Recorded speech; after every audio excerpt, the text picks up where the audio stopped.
So, bago kami magbakasyon, guys, kailangan muna namin laba-laba dami, laba-labango. After namin maglaba, ayan, magtupi na kami at saka diretsyo na mag-impake yung mga dadalhin namin. Tapos nag-order ako nitong toasted siopa kasi nagre-request ang buntis. Ano gading? Vlog yun na gading. Tubig. Wala ng tubig. Mate, ay, andun no. Kasi ano lang, dalawa lang yung kay Jana, kay Mama, at saka kay... Dalawa lang yung kinuha ko. O, di naman yung vlogger. Bakit ako? Para makita yung mga beauty nyo. May tubig na sila doon. Maaga pala kami pumunta dito sa kapatid ni Nadine. Tapos, aalis na papuntang Tagaytay kasi mamamasyal daw sila, guys. So, sabit lang yung mala James Reid kong katawan, guys. So, tara na, guys. Let's go! Go, go, go! Fight, fight, fight! Habang nasa biyahe sila, guys, hindi pa nila alam kung saan sila pupunta doon sa Tagaytay. So, ito naman si Nadine. May na-search siya. Mayroon daw masarap na kainan doon sa may malapit sa Starbucks. Yung sikat na Starbucks, guys. Yung itong JT's. Hindi ko lang sure kung ito ba ay pagmamay-ari ni Chitong Branda at saka yung asawa ni si Neri. Pagdating nyo, guys, magpapalista muna kayo dito sa harapan and then aantay kayo dito sa waiting area na tawagin kasi marami yung nakain dun sa loob. Pero pwede rin kayong pumasok dito sa may mga tawag nito parang pasalubong center. Dito din yung gourmet tuyo, yung product ni Neri. So marami kayong pagpipilian dito, guys, mga pampasalubong. Pero meron din katabi dito yung Cecilia's pasalubong yata yun. Sakto lang yung pagdating namin dito, guys, mga alauna yata yun. Hanggang nag-antay kami, siguro nakakain kami mga 2:00. Habang nag-antay kami sa pila, ayan, nagtingin-tingin muna kami dito, baka may matripan kami pampasalubong. Tapos yung mga pamangkin ni Nadine, ito, na-scam siya.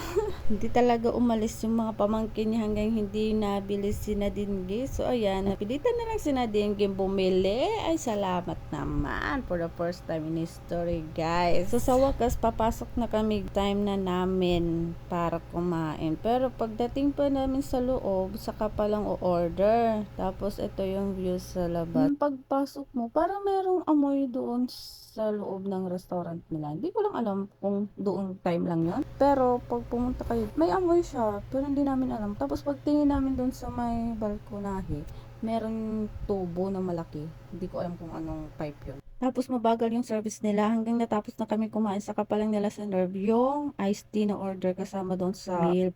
Pero ang sasarap ng mga menu nila, guys, yung mga luto nila, guys, sobra. Tsaka dito sa katabi naman, pumunta kami dito sa Cecilia's pasalubong. And then, sakto kasi uuwi kami ng Leyte, so bumili na ako ng 2 buko pie. So, marami kang pagpipilian dito, guys. Pera lang talaga yung wala. Diyos ko, day. Ayan, nilibot na ni Nadine itong store nila. Pero wala naman siyang binili, guys. Kasi, yung mga kapatid lang naman niya yung bumili. Tapos ako, para naman sa bahay yung buko pie. Kakautingin lang kasi itong si Nadine. Hindi naman talaga siya kumakain ng sobra. Pero, kaya kasi magda-diet na daw siya. Ayan, so magbabayad na kami, guys. So, yung next na pinuntahan namin dito sa Picnic Grove, nadaanan kasi namin pa uwi. So, pumunta muna kami dito para makita kung ano yung mga ganap dito for today's video. So, dito pala may mga horse riding at saka meron pa, ang tawag niyan,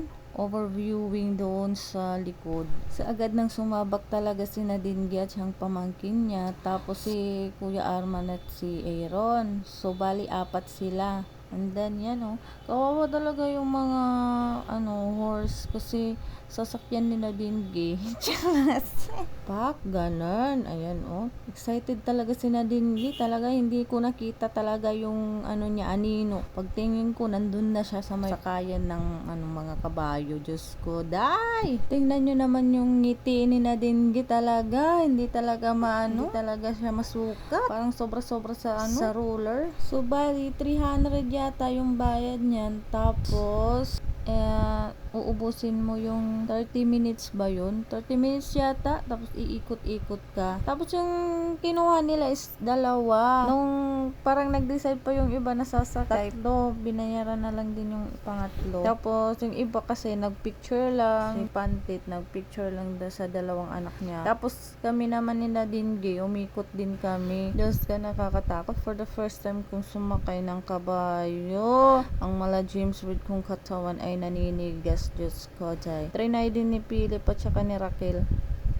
At saka yun, pinasakay din yung pamangkin ni Nadine Gay. Yun, takot na takot din si Nadine Gay. Pero yung bata ayaw nang bumaba. Diyos ko, day! Pag ikot mo kasi, merong nagpipicture doon sa may unahan. Tapos, i-claim mo doon sa may counter. Tapos, magbabayad ka ng 130 ba yun? Kasama na yung frame. So, ito yung sa amin. So, pagkatapos namin dun sa horse riding, punta daw kami dito kasi may overviewing daw dito sa may deck.